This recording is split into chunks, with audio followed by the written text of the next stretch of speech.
Part 1. The Power of Temperament. Chapter 1. Temperament influences everything you do. When I was in high school, there was a pair of identical twins in my class. We could hardly tell them apart. They tested out identically on their IQ scores 128. But that is where the similarities stopped. One was personable, the other withdrew from people. One loved sports, history, and literature, the other preferred math, physics, and language. Interesting to me was the fact that their grade point averages were almost identical at the end of their 4 years in high school.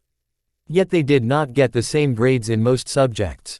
What made the difference between these young men? Their temperaments. Temperament influences everything you do, from sleep habits to study habits to eating style to the way you get along with other people. Humanly speaking, there is no other influence in your life more powerful than your temperament or combination of temperaments. That is why it is so essential to know your temperament and to be able to analyze other people's temperaments, not to condemn them, but so you can maximize your potential and enable them to maximize theirs. Sit with me in the counseling room and you will see what I mean. The sanguine talks about the weather, friends, and 100 things before facing the real problem. The choleric gets right to the point. He or she wants you to straighten out his partner so he can have a good home life.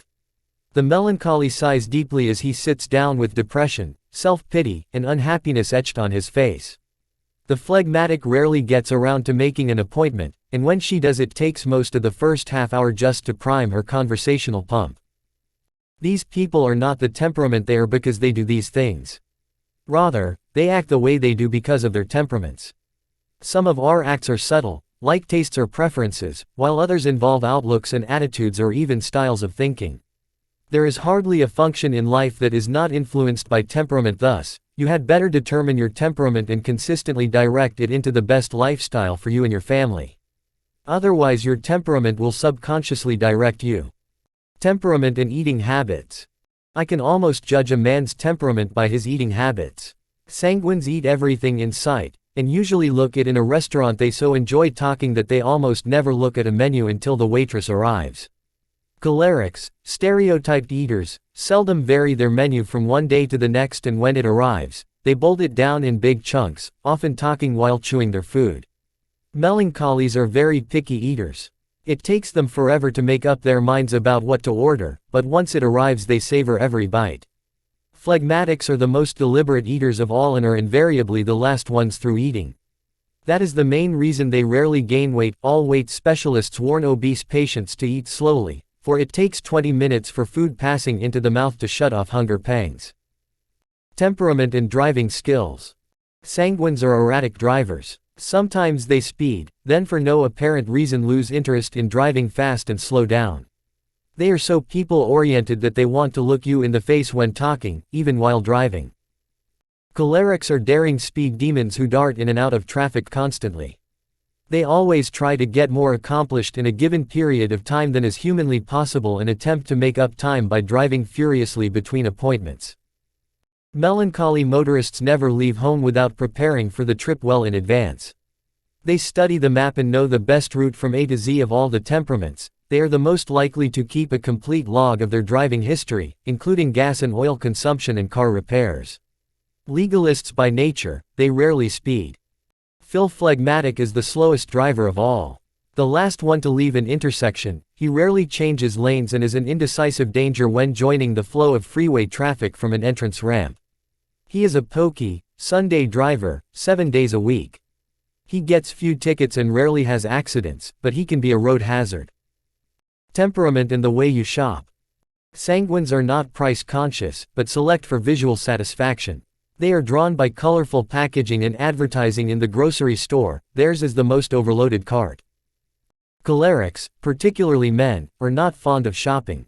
They only go to the store when they need something and want to purchase it and get out. Like sanguines, they usually overbuy but not quite as much. Melancholies are deliberate and decisive shoppers who compare prices and quality quite carefully. They run their hands over the item, try it on 2 or 3 times, leave the store a time or two, and if it isn't sold by the time they return, they buy it. They create traffic jams waiting to make up their mind. In the grocery store they know where everything is and save all the coupons from every manufacturer. Phlegmatics, particularly women, enjoy shopping. They take longer, shop slower, and are probably more frugal than any other type. They are almost as indecisive as the melancholy. They have to shop more frequently than any other type because they don't get enough on the first trip. Temperament and yard care. As incredible as it may seem, you can almost decipher a person's temperament by the way he does the yard work around his home. Sparky Sanguine gets up early Saturday morning to fix his yard. With great gusto he lines up all his tools, he has every gadget known to man because he totally lacks sales resistance, and prepares to cut, trim, shear, and prune. However, within 30 minutes he is chatting joyfully with a neighbor. Before the day is over, he orders his son to put my tools away, and decides to fix the yard next week. Sparky is clearly one of the world's great procrastinators. Rocky Choleric hates yard work, and therefore when he does it at all it is with a vengeance. He works at a frenzied pace in order to get the job done, and neatness is not his hallmark. One can usually spot the choleric's yard while driving through the neighborhood. Just look for miniature hedges and dwarf trees. Martin Melancholy has a natural aptitude for growing things and usually maintains the best yard in the neighborhood. He is the one who talks to and babies his plants, and on almost any weekend we will find him on hands and knees, manicuring his lawns and hedges. The phlegmatic's lawn usually suggests that its owner is still in the house late on a Saturday morning, sipping his third cup of coffee, because he is capable of superior lawn care. Phil will scrupulously attend to the old plantation, however, because his desire to rest is overcome by his drive to do the accepted thing. Temperament and study habits. Melancholies are usually good students who enjoy learning. They have inquisitive minds and if taught to read well will have a ferocious appetite for books. They are blessed with keen retentive minds that enable them to remember a multitude of details. As a rule they are good spellers because they take mental pictures of each word. Although they have messy files and a desktop that is impossible to organize, they have an amazing concentration regardless of the mess, interruptions, or noise going on around them. Phlegmatics can be good students if their procrastination doesn't catch up with them. They need a series of short-term assignments rather than long-term projects. They work best under pressure, though they claim they don't like it. They have orderly minds capable of analysis and deductions.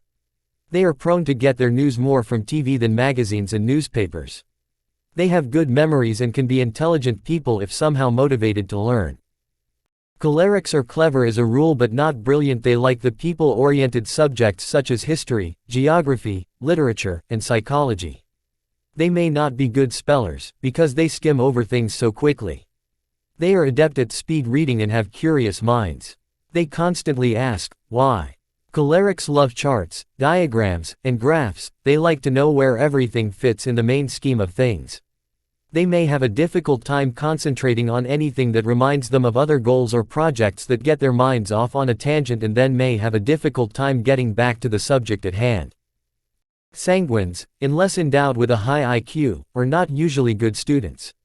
They can be if they are motivated, because they are often bright enough, but they are very restless and undisciplined.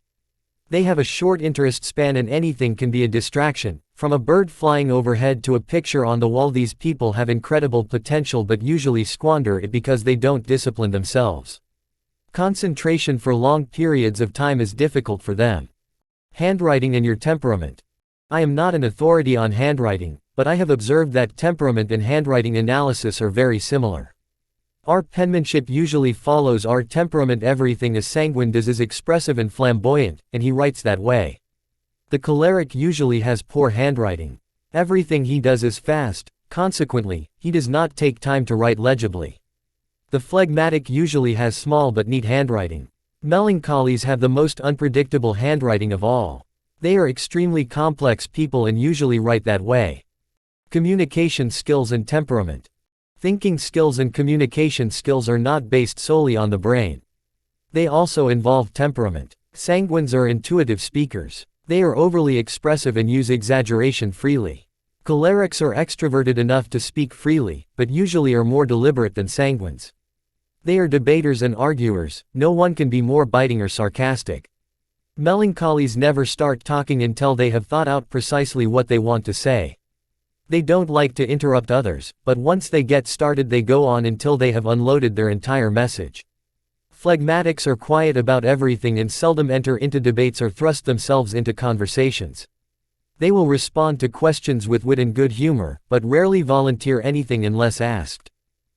Peter was told, "Your speech betrays you," Matt 26:73. That is often true of your temperament. Your speech patterns are a giveaway of your temperament. Bill paying and temperament. Paying bills is a necessary part of life, and it seems to get more complex all the time. Believe it or not, unless you are a trained bookkeeper, the way you tackle that problem will be a reflection of your temperament. Sanguines are terrible record keepers. They dislike detail and can get momentarily depressed with their overspending habits. Their method of handling deficit spending is rarely to cut down on their standard of living, but simply to try to make more money. They pay their bills, but it usually takes several reminders. Cholerics like to pay bills on time. They aren't very detailed unless they have a melancholy or phlegmatic secondary temperament, but they like things orderly. Their style is to put all the bills in one place and pay them all the same night each month. They aren't bugged if their checkbook doesn't balance. Just so they keep the bank honest for $5 or $10, they will accept the bank's balance. They figure their time spent hassling over the details is worth more than that. Melancholies are perfectionists. Their conscientious nature makes them difficult to live with if they don't pay all their creditors on time. Their bill cabinet is a mess, but they know what each statement and receipt is. They usually have every receipt for the past 5 years, but in no set order. They pride themselves on balancing their checkbook to the penny. If there is a mistake, it will be the bank's. They usually have a AAA credit rating. Phlegmatics systemize everything. They have a detailed budget and keep matching records. They not only pay bills on time, they like to get them in early wherever it saves an additional 2 or 4%. Sanguines don't even realize there are companies that do this. To some phlegs, balancing their checkbook is the highlight of their month. It is the one clear signal that their life is in order and they are ready to launch into the next month. Child discipline and your temperament. Child discipline is largely a result of family tradition, religious training, culture, and temperament. In recent years there have been a number of books written on this subject, some good, some very harmful. Those who base their philosophy on humanistic values or humanistic psychology have produced a permissive society that tends toward lawlessness. Books based on biblical principles have, on the other hand, been very valuable. My 3 favorite books on child discipline are 2 by my friend Dr. James Dobson, Dare to Discipline and the Strong-Willed Child, and 1 by my wife, Beverly, How to Develop Your Child's Temperament. These 3 books should be in every Christian parent's library. If you study them, you will be equipped to be a maximum parent. Having said all of that, however, you will find that unless you learn what is right in disciplining your children, you will respond to them according to your temperament even when you know what to do. Your temperament will influence the way you do it. Consider these 4 familiar styles. Everything a sanguine does in life is spontaneous, and discipline is usually no exception. He is loud in his instruction and correction, and a woman sanguine is apt to be a screamer. Since sanguines are not disciplined themselves, their threats are rarely carried out, so Johnny knows he never has to answer the first time he is called or told to do something. He waits until the pitch of the scream or the volume of the call gets to a certain intensity before he comes home. When it comes to spankings, sanguines must do it immediately, while they are angry or frustrated, or they probably won't do it at all. Their tender heart and forgiving spirit make delayed punishment no punishment. Their leniency leads to permissiveness, which in turn encourages lawlessness. And inconsistent parents usually raise inconsistent children.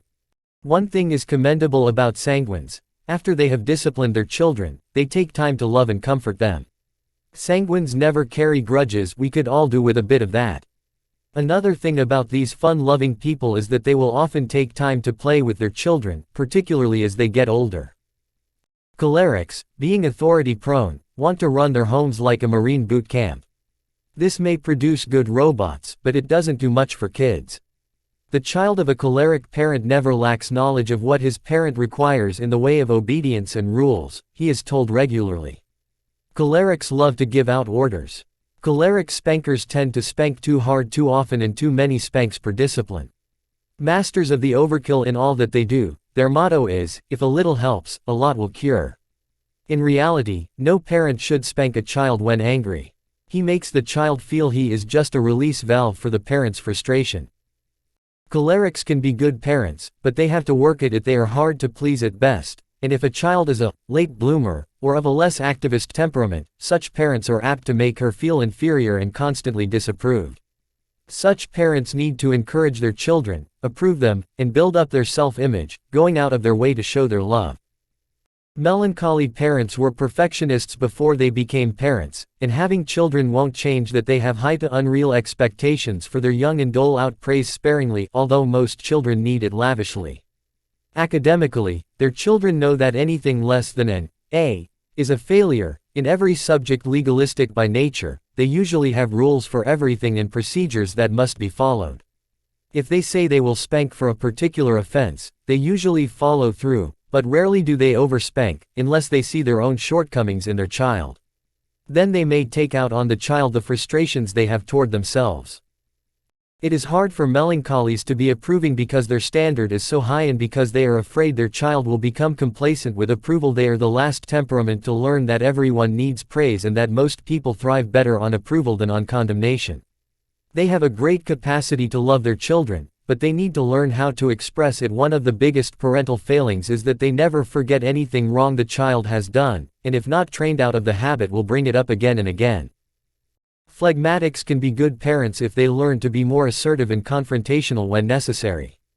They are patience personified. They love children and probably feel more comfortable with little children than anyone else. They take time with them, play with them, and can be patient trainers. As choleric children get older, phlegmatic parents may be intimidated by them and look the other way, thus undermining in the teen years the good training they gave in childhood. However, the one thing they may indulgent melancholies can be guilty of this also, is to permit their children to sass them. No parent should accept this. The Bible says children are to honor their parents. If they don't honor them with their mouths, they must at least be forced not to dishonor them. Parents who lose that battle in childhood seldom gain control in the teen years. The phlegmatic is the least likely to spank. He usually waits until the more extroverted parent is it when the teen years come and the child needs a forceful father figure. It is sad when dad goes to the garage and putters at his workbench to avoid unpleasant confrontations. I once counseled a phlegmatic man whose conflict with his wife arose because she wouldn't forbid the kids to watch certain TV shows he felt were objectionable. Children need two parents to agree on rules and to enforce them, applying whatever punishment is appropriate or promised.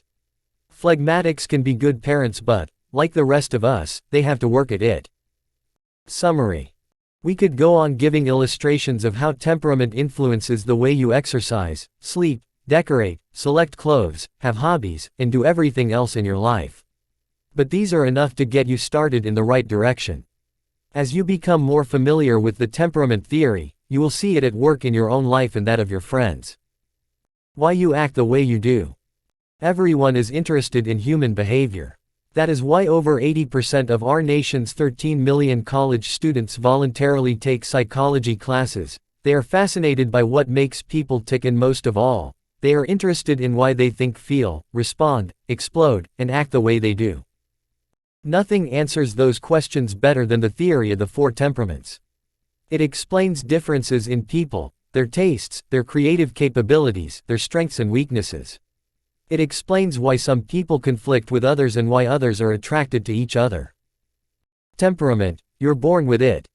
Humanly speaking, nothing has a more profound influence on your behavior than your inherited temperament. The combination of your parents' genes and chromosomes at conception, which determined your basic temperament 9 months before you drew your first breath, is largely responsible for your actions, reactions, emotional responses, and, to one degree or another, almost everything you do.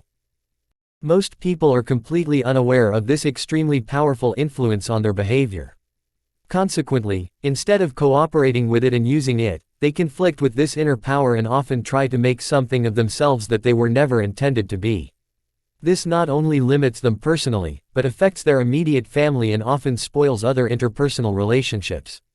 It is one of the reasons so many people say, "I don't like myself," or, "I can't find myself." When a person discovers his own basic temperament, he can usually figure out rather easily what vocational opportunities he is best suited for, how to get along with other people, what natural weaknesses to watch for, what kind of wife he should marry, and how he can improve the effectiveness of his life. What is temperament? Temperament is the combination of traits we inherited from our parents.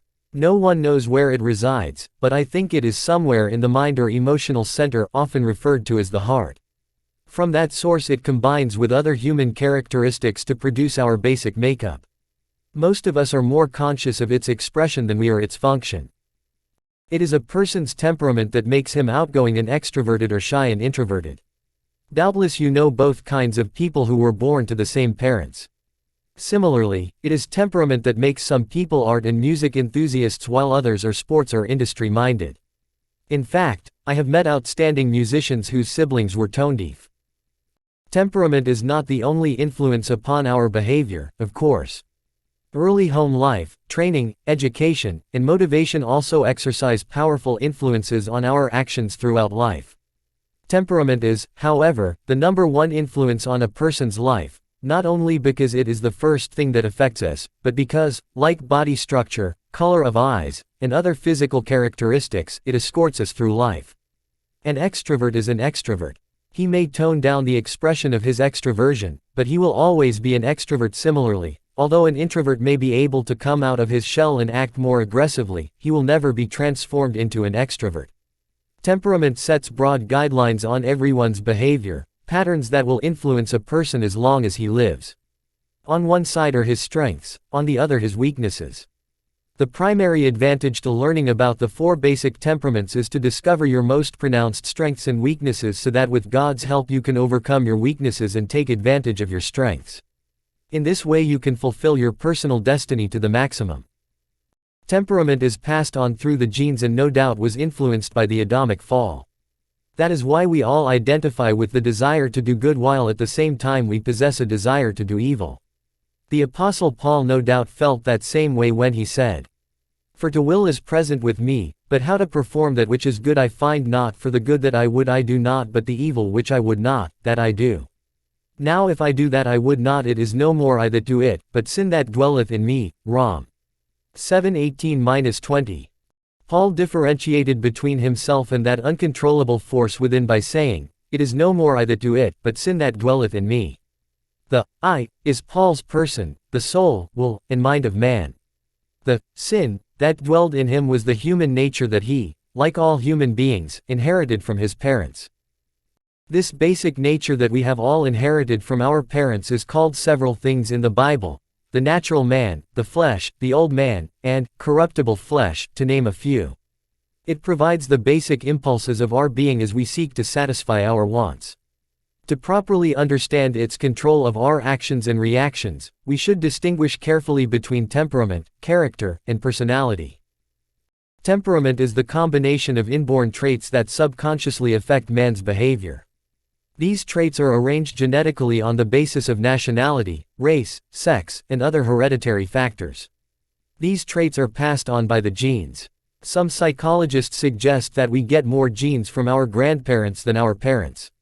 That could account for the greater resemblance of some children to their grandparents than to their parents.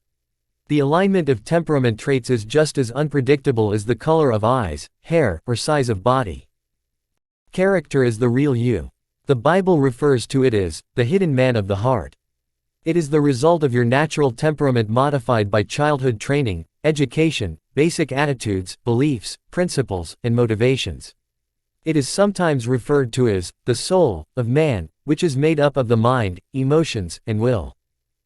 Personality is the outward expression of ourselves, which may or may not be the same as our character, depending on how genuine we are. Often personality is a pleasing facade for an unpleasant or weak character. Many people go through life acting a part on the basis of what they think they should be, or how they want people to see them, rather than as they really are. This is a formula for mental and spiritual chaos. It is caused by following the human formula for acceptable conduct, which places the emphasis on externals. The Bible tells us, man looks on the outward appearance, but God looks on the heart, and, out of the heart proceeds the issues of life. The place to change behavior is inside man, not outside. In summary, temperament is the combination of traits we were born with, character is our civilized temperament, and personality is the face we show to others. Since temperament traits are received genetically from our parents and hence are unpredictable, One should keep in mind some of the factors that influence temperament. Nationality and race probably play the most significant part in formulating one's inherited temperament. While on a missionary tour to Mexico, I noticed the vast differences in the tribes that I observed. One tribe of Indians impressed me greatly. Many tribes had been shiftless, indifferent, and careless in their mode of life. These people, however, were a very industrious and often ingeniously capable tribe. In one city we visited, they were actively pursuing the technical trade of weaving, and their sense of responsibility was in sharp contrast to anything we had observed in other tribesmen. The skills were learned, but adaptability and desire to learn were so universal throughout the tribe that it could only be an inherited trait. A person's sex will also affect temperament, particularly in the realm of the emotions. Women are usually considered to be more emotionally expressive than men. Even the hardest of women will weep at times, whereas some men never weep. Temperament traits, whether controlled or uncontrolled, last throughout life. The older we get, however, the softer and more mellow our harsh and hard traits tend to become. Man learns that if he is to live at peace with his fellowmen, it is best to emphasize his natural strengths and subdue his weaknesses. Many are successful in developing their character and improving their personality, but comparatively few are able to change their temperament. It is possible, however, to so modify your temperament that you seem like an entirely different person. To do so, however, requires outside help, and that will be addressed thoroughly in a later chapter. But first we should meet the four temperaments. Meet the four temperaments. The heart of the temperament theory, is first conceived by Hippocrates over 2400 years ago, divides people into four basic categories, which he named sanguine, choleric, melancholy, and phlegmatic. Each temperament type has both strengths and weaknesses that form a distinct part of his makeup throughout life. Once a person diagnoses his own basic temperament, he is better equipped to ascertain what vocational opportunities he is best suited for and what natural weaknesses he must work on to keep from short-circuiting his potential and creativity. The temperament chart on page 31 summarizes these strengths and weaknesses, revealing several of each per temperament. The following brief descriptions of the four basic temperaments will introduce you to these four different types of people. No doubt you will identify several of your friends in one or another of these classifications, and if you look carefully, you may even discover one that reminds you of yourself. Meet Sparky Sanguine.